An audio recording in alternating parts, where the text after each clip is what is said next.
Am I live already? I Sorry, I never understand that. I think we are okay because Greta just said meow and she is approaching. Can. Yes, you can. Yeah, okay. And now that we have our camera cat ready, we can go. So today I want to show you this spirit of fire. It's one of the spirits of nature I painted. Her name, I don't know. Their name is Prelowil. Their name also because there is a spirit and a dragon. I said dragon, not cat. Anyway, and well, this is the original. Maybe the colors are even better on the print. Yes, this is my news. So if you are interested in the print, just let me know and just comment. And you can see the joyful, happy spirit and the dragon. You know that I love to compare traditions and speak about symbols. And so today officially we enter in Sagittarius. And usually Sagittarius is represented, the constellation is the center, is represented as a man with the lower body of a horse. It's a symbol of integration. It's powerful. Okay. And well, when I got the inspiration for the spirit of nature connected to Sagittarius, the painting came as a dragon, not the horse. So, but yeah, so let's speak about the dragon, the horse, and it's all a matter. It's always a matter of integration, you know. So today I want to talk a bit about expanding our horizons. I already said that in another occasion. One of my spiritual teachers used to compare our ego to a horse. So we don't need to kill the horse. The horse actually is a nice being, like a bit like Greta, okay? So you can have a relationship with your horse and you can keep it healthy. You take care of your ego and you use your ego as a tool to walk on your path easily and fast maybe. And imagine if it's not a horse, it's not even a horse, it's like a dragon.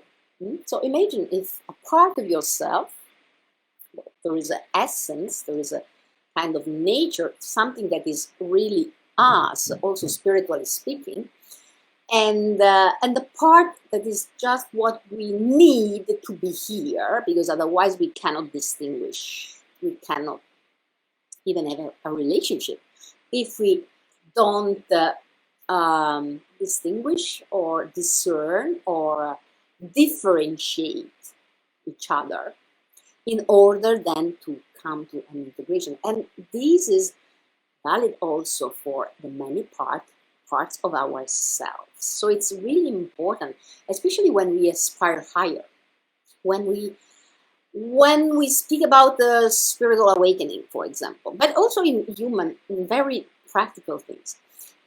Every time we want to expand our horizons, the first thing that we need is to understand where we are. Where we are at the present moment. And then from that point, acknowledging where we are on our path, then we can expand our horizons. And you know that I love to compare spiritual traditions. I know I have experience of many. Every path has not so many. You can't be on multiple paths like this. I follow a specific path, but I love to compare many paths and to know about the traditions and tools, because every path has specific practices and tools. So I define my work a bit traditional. I mean, what I propose, the teachings I propose, can be followed by anybody. Following, it doesn't matter which tradition, because it's something that goes beyond and finds the common points. So it's not, oh, I'm teaching a path. No, I teach some tools that you can apply to any path you are walking on. And then if you want to connect to the path, I can help you orient and find your path, because everybody can find their own and unique specific path. The most important thing is really to distinguish what are the tools from the effects we want to get. But the most important thing, especially when we want to fly higher, the first thing you need to know is how to land. And so let's speak again about grounding, because it's really important. We live in a world, and we know this world through our senses, okay? And our senses, the way our brain, our body are wired and built, it's also, you hear some noises in the background. There are cats at work, and there is my son also training himself upstairs. So it's a bit, there is a lot of noise today, but it's okay. It's a life. I'm speaking about life, because every spiritual path, anyway, they all have one thing in common. The fact that if you look at the true spiritual masters and teachers, they are the most grounded people in the world. It means that they don't give importance to special effects. They give importance to how you live your life, what kind of human you are with your neighbors, with the people around you. So when we think that, oh, spiritual awakening is about having special effects, we want to, it's nice to have special effects. Well, it depends which kind of special effects. Sometimes it's like, oh, what's happening? What's going on?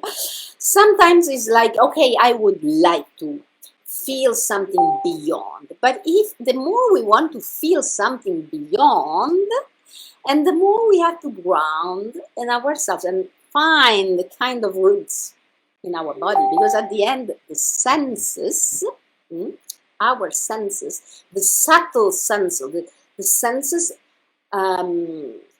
opening, like really helping us to connect to something beyond, well, we build them, those senses, subtle senses, training ourselves first to stay in touch with this body and senses. Then we can go beyond. Don't think that spiritual awakening is something abstract. It's something about special effects. Spiritual awakening can happen to anybody, even if they don't are on a spiritual path, or they don't know they are on a spiritual path. They can be also atheists.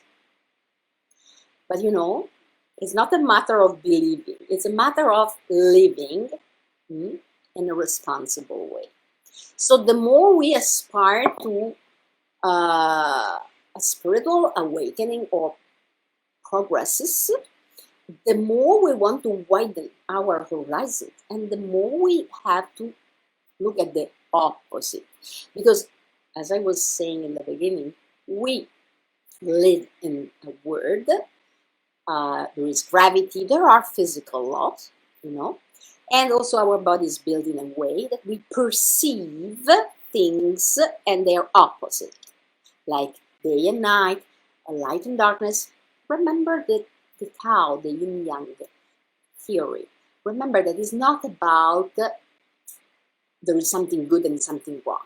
It's not about this. It's just about remembering that a tree to grow up higher needs roots. The more a tree wants to grow wide and tall, and the more its roots must expand. Otherwise, the tree has no stability. So the roots are going deeper and wider in order to give the tree nourishment and stability to grow in that direction. It's always about a double direction. And this is why this joyful spirit connected to Sagittarius is riding a dragon, or maybe it's half a dragon and half a human shaped spirit. Okay, so there are deep forces within we need to integrate, and the more we aspire to be spiritual, and the more we have to ground in our daily life with all the little things that maybe can make us feel worried, angry when it comes to bills to pay. It's not so spiritual, but it is spiritual. It is the way we take care of ourselves on this planet. It's about understanding that our spiritual life is made of also practical things. And the most practical is about recognizing, distinguish between the tendencies of our ego and what belongs to us, also what we aspire to, our aspiration, but who knows, sometimes it's not even easy to understand what belongs to our ego on that level too. So it's all a work in progress. This is the beauty of the work. It's all a work in progress. It's a work of self-discovery first. My husband likes to fly.